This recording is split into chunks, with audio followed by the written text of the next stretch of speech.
আজকে তোমাদেরকে জিভে জল আনা একটা রেসিপি শেয়ার করব। হাই, আমি সুস্মিতা, আমার চ্যানেলে তোমাদের সবাইকেই স্বাগত। আজকের রেসিপি দুধ শুক্তো।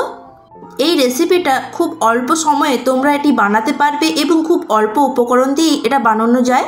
তাই ভিডিওটি স্কিপ না করে শুরু থেকে শেষ পর্যন্ত দেখার অনুরোধ রইল। আর যারা আমার চ্যানেলে নতুন এসেছো তারা অবশ্যই চ্যানেলটি সাবস্ক্রাইব করে দাও আর পাশে থাকা বেল আইকনটি অবশ্যই প্রেস করে দিও, তবে আমার দেওয়া সমস্ত ভিডিওর রেসিপি সবার আগে তোমাদের কাছে পৌঁছে যাবে। ভিডিওটি যদি ভালো লাগে অবশ্যই একটি লাইক করে দিও, শেয়ার করে দিও এবং কমেন্ট করতে ভুলো না। শুক্তো বানানোর জন্য এখানে আমি অনেক রকম সবজি নিয়ে নিয়েছি, যেগুলো আমি পরিষ্কার জল দিয়ে ধুয়ে রেখেছি। প্রথমে আমি এখানে নিয়েছি হচ্ছে গাজর, যেটা আমি ঠিক মিডিয়াম সাইজ করে কেটে নিয়েছি। নিয়েছি হচ্ছে সজনে ডাঁটা, নিয়েছি দুটো কাঁচকলা যেটা আমি কেটে নিয়েছি, আর পেঁপে নিয়েছি, আর পেঁপেটা হচ্ছে এটা পেকে গেছে হালকা।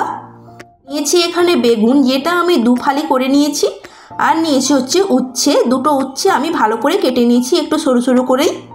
তোমরা চাইলে এখানে কিন্তু পাকা কুমড়ো ব্যবহার করতে পারো। এখানে আমি এই সবজিগুলোই ব্যবহার করব। আর নিয়েছি শুক্তোতে দেওয়ার জন্য মশলাদার বড়ি, আর নিয়েছি একটু আদা বাটা। তোমাদের কাছে এই মশলাদার বড়ি না থাকলে তোমরা যে কোনো বড়ি ব্যবহার করতে পারো, কেবলমাত্র নকশা বড়ি বাদ দিয়ে। অন্যদিকে আমি একটা বয়াম নিয়ে নিয়েছি, এখানে আমি গুলিয়ে নেব আমুল দুধ। যেহেতু আমি দুধ শুক্তো বানাবো সেই জন্য আমার এখানে কিন্তু আমুল দুধটা লাগবে। এখানে আমি দুধ নিয়ে নিয়েছি, এরপর আমি এখানে সামান্য পরিমাণে জল অ্যাড করব। এরপর আমি একটি চামচের মাধ্যমে এইটি ভালো করে একটু গুলিয়ে নেব।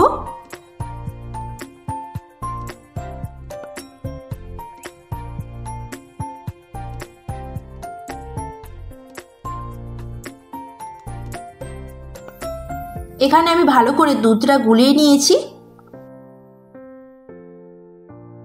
অন্যদিকে আমি কড়াই বসিয়ে দিয়েছি, দিয়ে দেব 500 গ্রামের মতো সাদা তেল।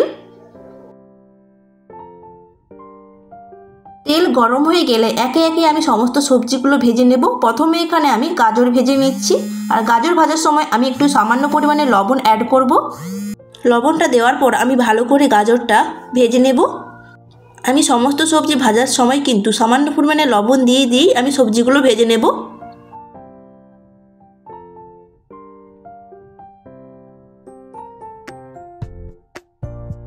এখানে আমার গাজরটি খুব ভালো করে ভাজা হয়ে গেছে, দেখতেই পাচ্ছো।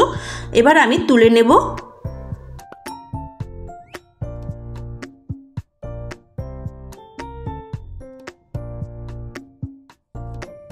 ওই তেলের মধ্যে এবার আমি দিয়ে দেব সজনে ডাঁটা। সজনে ডাঁটাটা ওইখানে আমি ভালো করে ভাজা করে নেব।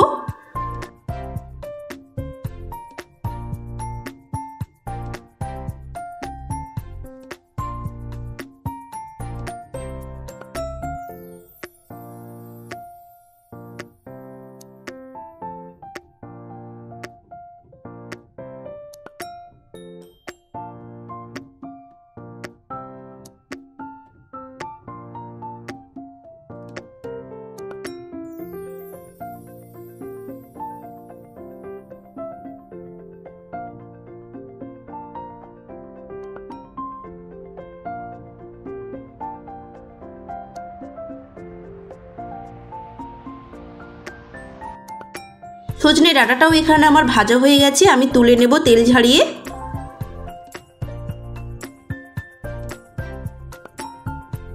ওই তেলের মধ্যে আমি এবার পেঁপেটা ভেজে নেব। এখানে আমি একটু সামান্য পরিমাণে লবণ দিয়ে পেঁপেটা ভেজে নেব। পেঁপেটা ভাজার সময় আমি ভালো করে নাড়াচাড়া করেই ভেজে নেব এখানে, যাতে ভালো করে সবজিগুলো ভাজা হয়ে যায়। সবজি ভাজার সময় অবশ্যই তোমরা গ্যাসের ফ্লেম হাই করে রাখবে।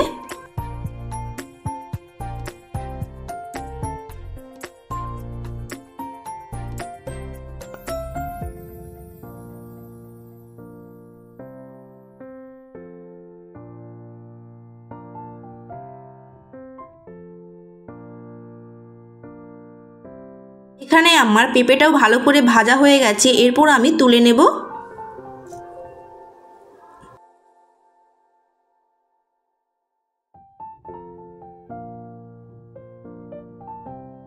ওই তেলের মধ্যে এবার আমি কাঁচকলাগুলোও ভেজে নেব। এখানে কিন্তু আমি সমস্ত সবজিগুলো খুব ভালো করে ভেজে নিচ্ছি।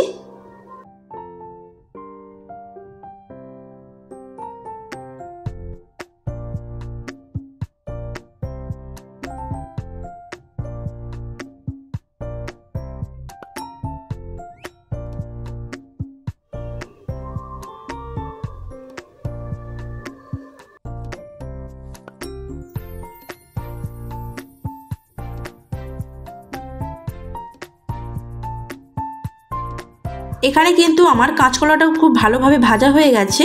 এরপর আমি তুলে নেব।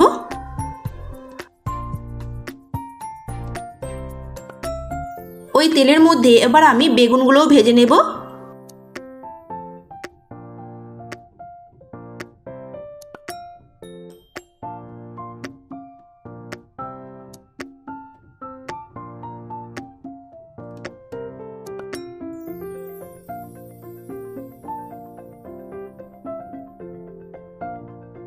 তো আমি কিন্তু এখানে খুন্তি দিয়ে ওলট পালট করে ভালো করে বেগুনগুলো ভেজে নিচ্ছি।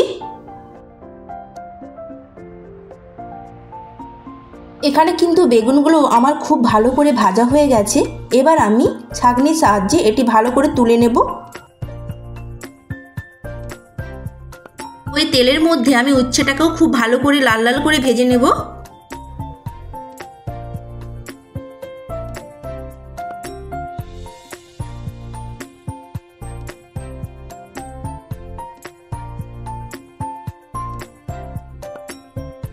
এখানে কিন্তু উচ্ছেটা আমি খুব ভালো করে ভেজে নিয়েছি। এবার আমি উচ্ছেটাকেও তুলে নেব।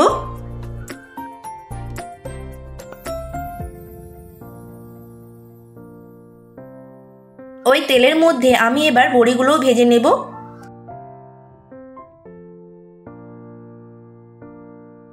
এখানে আমার বড়িগুলোও ভাজা হয়ে গেছে খুব ভালো করে। এবার আমি তুলে নেব।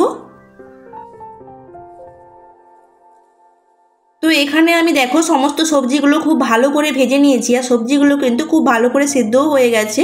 আর এই কড়াই কিন্তু আমি তেলটা একটু কমিয়ে নিয়েছি, আর ওই তেলের মধ্যে দিয়েছি দুটো তেজপাতা, আর দিয়েছি 1 চামচের মতো পাঁচফোড়ন। তেজপাতা আর পাঁচফোড়নটা হালকা নেড়ে চেড়ে আমি দিয়ে দিয়েছি 1 চামচের মতো আদা বাটা। তেলে যখন তোমরা আদা বাটা দাও তেলটা কিন্তু ছিটকে চলে আসে, সেই সময় তোমরা যদি সামান্য পরিমাণে হলুদ অ্যাড করো তখন কিন্তু কোনো রকম ছিটকানোর ভয় থাকে না। এখানে কিন্তু আমি আদাটা ভালো করে ভেজে নেব।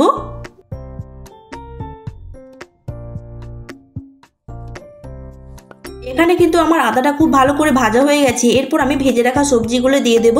সবজির মধ্যে কেবলমাত্র উচ্ছে আর বেগুনটা সবার লাস্টে অ্যাড করব। এখানে সবজিটা আদার সঙ্গে খুব ভালো করে আমি নাড়িয়ে চাড়িয়ে নিচ্ছি। এখানে দিয়ে দেবো স্বাদ মতো লবণ। লবণটা দেওয়ার পর সবজির সাথে ভালো করে আমি এখানে মিক্স করে নেব। এরপর আমি দিয়ে দেব সামান্য পরিমাণে জল, অর্থাৎ 1 কাপ এখানে আমি জল ব্যবহার করব। জল দেওয়ার পর আমি এটি ঢাকা দিয়ে রেখে দেব 1 মিনিটের জন্য।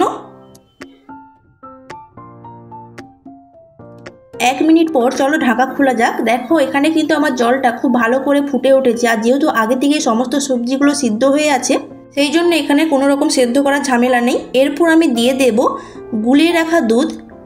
দুধের বাটিতে সামান্য পরিমাণে জল দিয়ে ঘুটে আবার ওই জলটি আমি এখানে ব্যবহার করব। দুধটা দেওয়ার পর হালকা এখানে আমি নাড়াচাড়া করে নেব। দুধ দেওয়ার সময় কিন্তু অবশ্যই তোমরা গ্যাসের ফ্লেম একদম লো করে রাখবে। যদি গ্যাসের ফ্লেমটা হাই করা থাকে দুধ দেওয়ার সঙ্গে সঙ্গে কিন্তু দুধ কেটে যাওয়ার সম্ভাবনা থাকে। এখানে আমি দিয়ে দেব সামান্য পরিমাণে চিনি, আর দিয়ে দেব ভেজে রাখা বড়িগুলো। এখানে দেব ভেজে রাখা বেগুন আর উচ্ছেটি।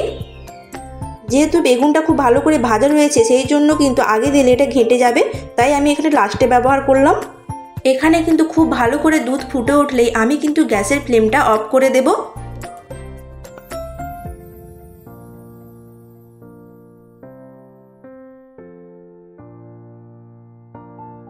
এখানে আমার দুধ শুক্তো পুরোপুরি রেডি হয়ে গেছে। এরপর আমি কিন্তু গ্যাসের ফ্লেমটা একদম অফ করে দেব।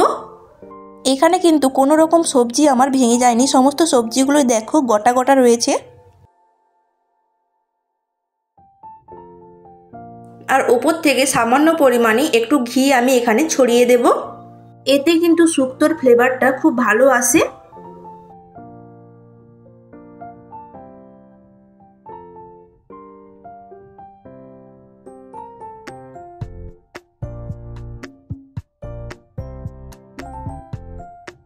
শুক্তোর রেসিপিটা কিন্তু আমার এখানে একদম তৈরি হয়ে গেছে।